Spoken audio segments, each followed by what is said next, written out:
I don't even know what to say.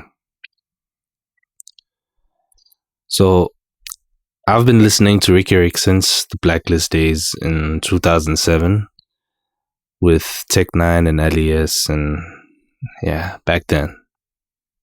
Since then, my homie Tab and I always liked Riky Rick as a rapper. We literally used to watch him grow from rapping at cyphers, battling other rappers, to a time where he was doing like his thing at Melville. Because after that, we also heard him on the album with Deleuze. I think it was the Fresh to Death album.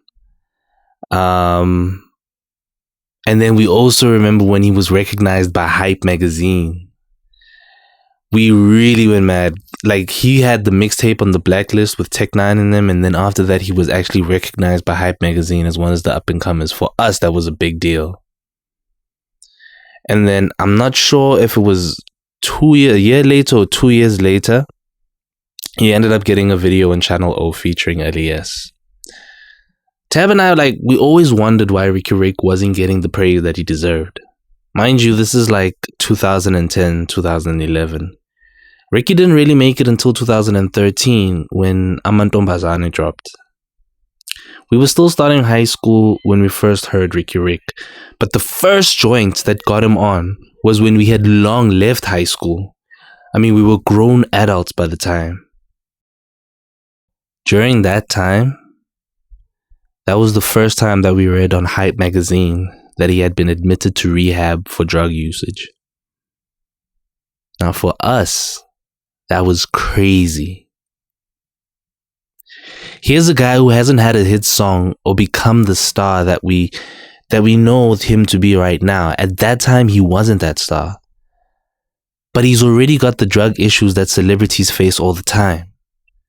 For Tab and I, this was the first dose of reality. That was the first time that we sort of had a sobering moment. Think about it. We were only 14, 15 years old, learning about one of our favorite unknown rappers struggling with something that's considered the norm only once you have success. It was the first time we actually inadvertently learned about mental health when I look back. From just 3 or 4 lines in a magazine. Think about that.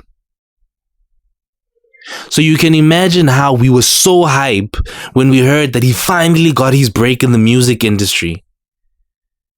That explains why Riky Rick was who he was. He believed in helping the next person because nobody knows what the next person is going through. Let's learn from Riky Rick.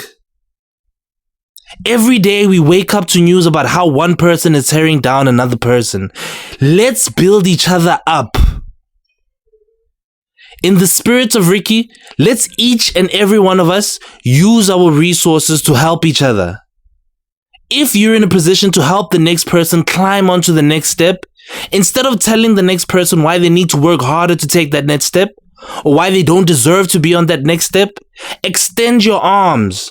Pull that person up. Encourage people to strive for what they believe in. Expect nothing in return. Focus on yourself and love your neighbor. Respect everyone and around you the same way that you would expect to be respected.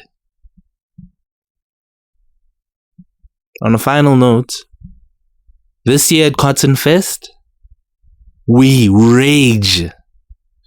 We rage harder than we've ever raged in a festival. We rage like there's no tomorrow. We stand together and celebrate a life that was given to us to teach us how to give and how to love.